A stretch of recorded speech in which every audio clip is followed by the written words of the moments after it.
r/AskReddit. What's something people misunderstand way too often? How statistics work and how easily they can be manipulated into showing what someone wants it to show. Bill Burr bit on statistics was hilarious. Want to go scuba diving with me? No. Why? 90% of shark attacks happen in shallow water. Yeah, because that's where the people are. The same thing when people say you are most likely to die within X miles from home. Yeah, because you are often home or close to it. For some reason the shark stat was obvious to me and the house one wasn't.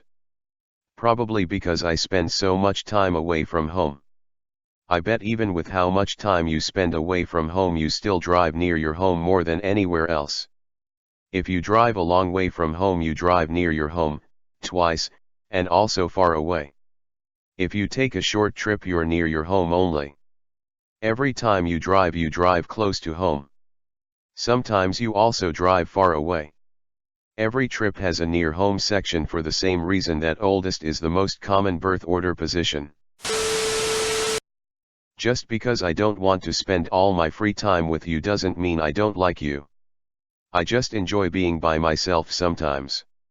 As an extension of this, just because I'm not currently doing something, doesn't mean I want to do something with you. Tax brackets. All your pay is not in one bracket. This shit drives me up the fucking wall. Yes, you do want to get paid more. My tinfoil hat theory is that big huge companies spread that rumor so their workers won't try to fight for raises. Edit. Yes, we know about the benefits cliff. That's a different thing altogether, and I personally wish we could revise our social programs so that doesn't happen. My tinfoil hat theory is that people are fucking stupid. My tinfoil hat theory is that it keeps the radio waves out of my brain so the CIA can't read my thoughts and manipulate me as I go to the grocery store to buy the brand of ramen noodles they want me to get because of the extra message that helps keep the populace docile and controllable. My tinfoil hat theory is that it makes me look fabulous. Incognito mode. All it does is it deletes your search history and cookies when you close out. It doesn't hide your IP or delete downloads.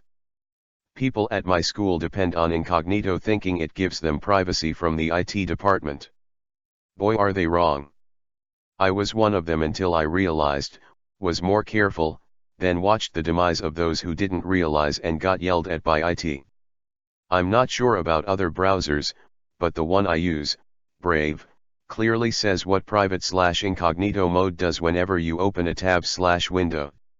Chrome does as well, but that requires people to actually read. And users never read. That's so true. 50% of support calls I answer is me slamming on the brakes and actually reading the messages. I mean, I do get that they want their work done, but when the same box pops up the third time in a row it usually is for a reason. What scientific theory means and how it relates to actual practical uses of science. Laws describe and theories explain. Great encapsulation. Would add that theory does not mean wild ass guess. It means pretty damn good explanation of how something works, given available evidence and our present understanding. A good way to hammer this home: science always learns and expands. There's always the chance we might find a new explanation. So at best we have theories. But by definition those accepted theories have not been disproven by any evidence. Yeah, I tried telling my buddy at the bar that evolution was a theory. He had none of it. As Einstein said, and I'm paraphrasing, the whole quote can be found here: science never says yes. It only ever says no or maybe. On a related note, people also need to understand better that a lot of scientific theories, like evolution, among others, are actually meta-theories that are conglomerates of smaller, more individual theories. Like in my own case, and using evolution as an example, I think there's absolutely no denying the idea of natural selection and weak things in a species dying off to allow stronger things of the same species to thrive and become dominant. I think we've seen this play out in nature to a sufficient extent for me, as a single audience member of scientific inquiry, to be satisfied. However, there are other theories and ideas within the whole bundle of the theory of evolution that I remain at least a little skeptical about. Semicolons and commas. Semicolons are great, they combine separate but related clauses. Commas are useful in providing clarity, improving sentence flow, and creating lists. Also, semicolons can be used to separate items in a list of lists. For example, there were 4 sheep. One was black, fluffy, and loud, one was small and mangy, one was well-mannered, quiet, and white as snow, and the last one was named Phil. Edit, thanks for my first silver. Glad to spread some semicolon appreciation.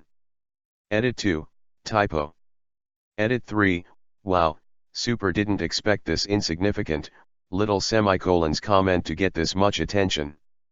Thank you all for sharing my punctuation appreciation. May the grammar gods bless you all with never dangling participles and properly punctuated paragraphs. Beautiful. The old Oxford comma. My favorite comma. If you don't use the Oxford comma, I don't trust you. A moose once bit my sister in the gut and they had to remove part of her intestine, leaving her with a semicolon. She spent a month in a comma. r/unexpected Monty Python. That taking a lighter to a sprinkler in a building will not actually cause all of the sprinklers to go off as they show in the movies. Only that one sprinkler will go off. Also, it will not be clean water, it will be black. Why is it black? It's not like those pipes have circulating water. It's just water that's been sitting there since it was installed. So it's the water along with whatever has corroded over the years. My old workplace drained the system to do some repairs, but the drainage valve dumped it right into the employee parking lot. The lot reeked for weeks and everyone's cars did too because we had to drive through it. That always makes me think when I'm sitting in my office that just beyond the ceiling there's a mass of stank waiting to be unleashed.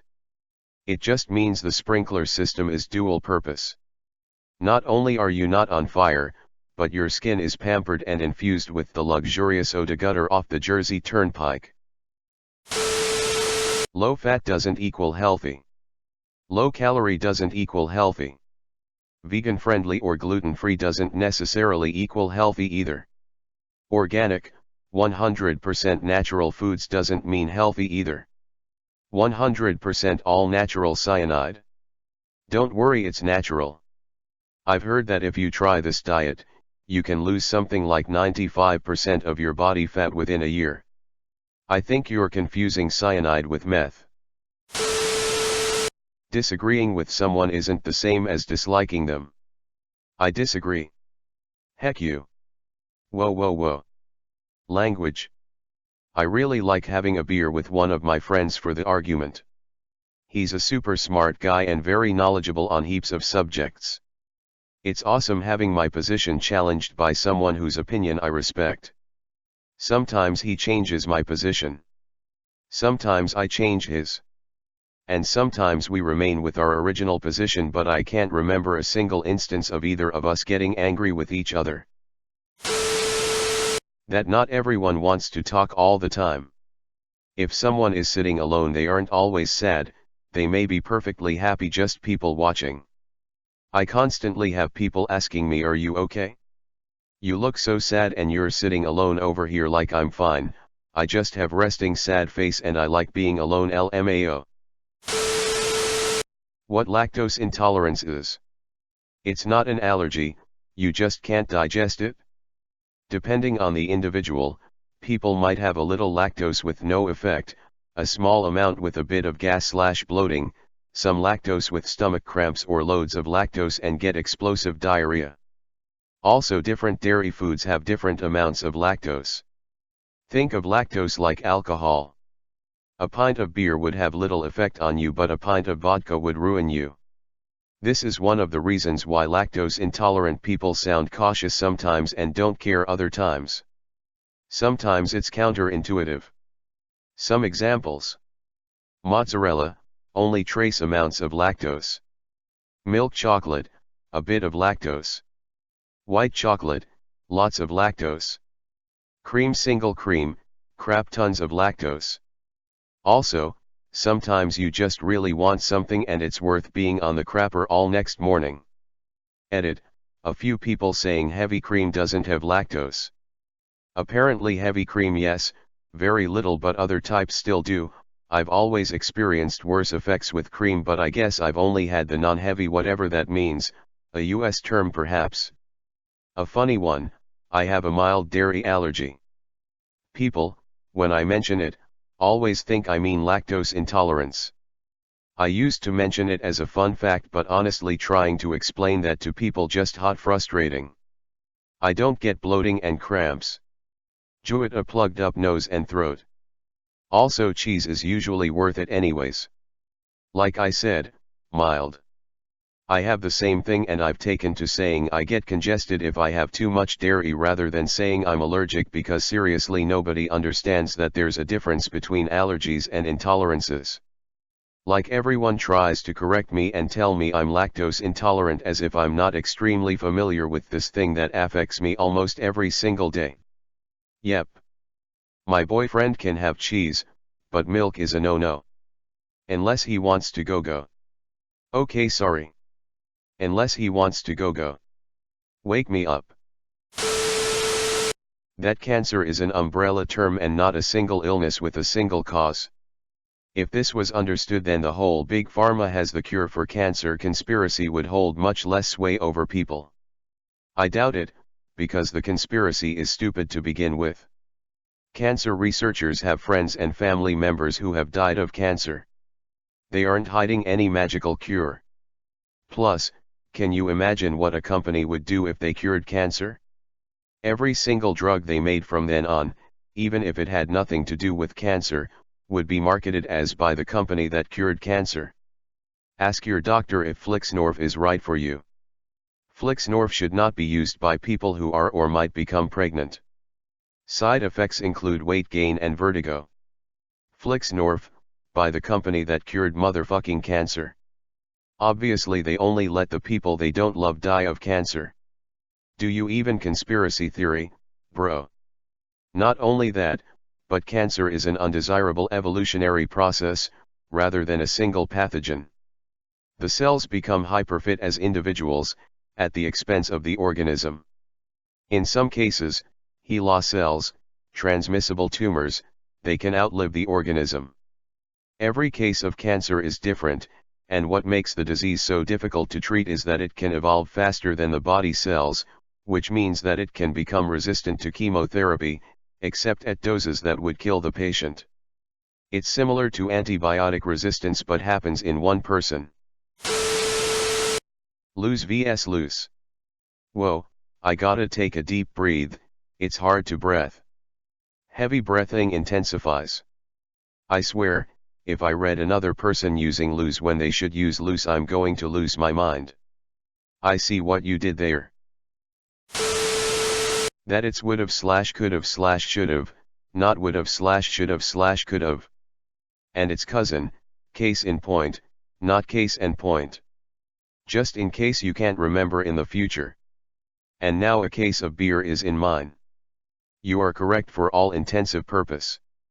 Winky face, glad we were able to nip this in the butt. What OCD actually is. Edit. Thanks for the 2 silvers. Damn, I didn't expect this to blow up this much. I have horrible OCD and was just hoping a few would see it and make an effort to be more understanding. All of your stories have really made me feel less alone, in regards to my OCD.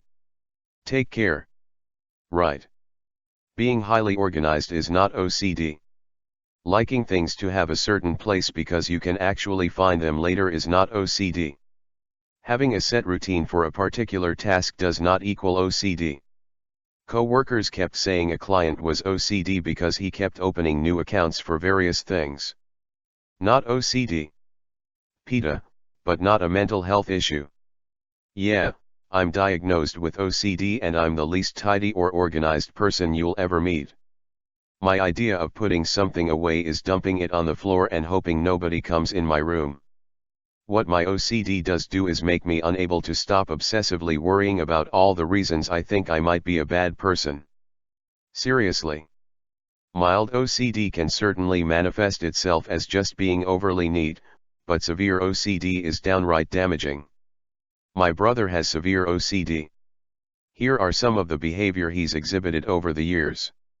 Taking 2 to 4 hour showers, watering the plants for hours because he needs to have perfectly even watering. Once my dad asked him to mow the lawn, and afterwards, my brother got a pair of scissors to trim each and every blade of grass in the pursuit of perfection. He's lost countless jobs, and damaged relationships because of his affliction. Like damn people. A friend of mine has OCD. It manifests as severe anxiety. She tells me she has to have everything clean or she thinks something will happen to her family. She has tried to leave a dish in the sink, but she was so scared her kids were going to die she turned around and went home to clean it. She has these struggles every single day of her life. It's not funny, it's not cute, it can be debilitating for her. Sad to hear dishes trigger her too. I was just diagnosed. Doing dishes is absolute hell. I end up washing the same dish over and over. Crying cat face. Also ADHD, panic attacks, bipolar disorder. Or any diagnosis for that matter. Sadness equals depression. Mood swings equals bipolar. Arrogance equals narcissistic personality disorder. Need to be organized equals OCD. Difficulties with focusing equals ADHD. Getting anxious equals anxiety disorder.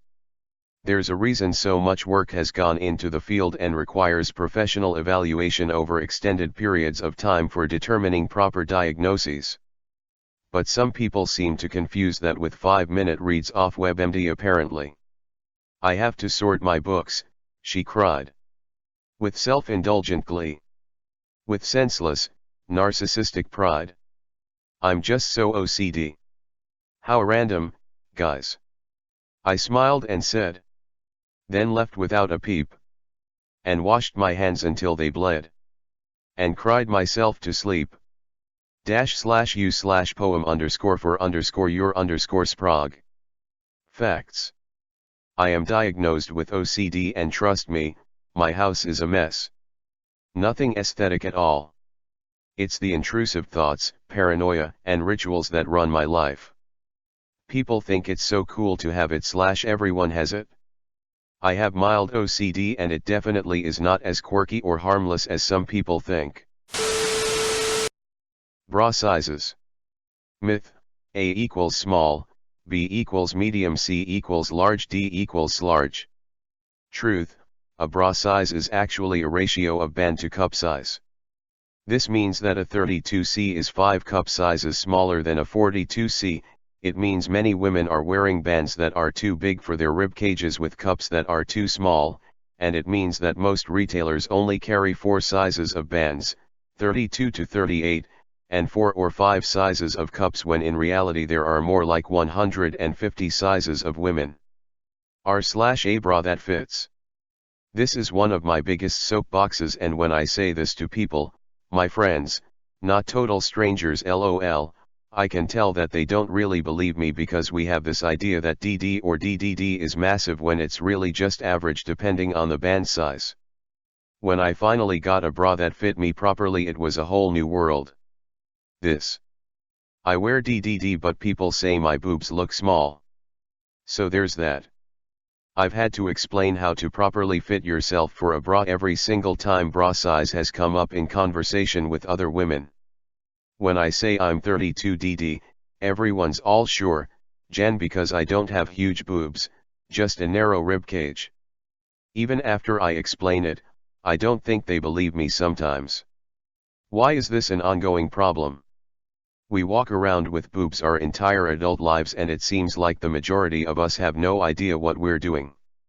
They should teach it in sex ed or something. That an argument and a discussion of opposing views are two different things. No, it isn't.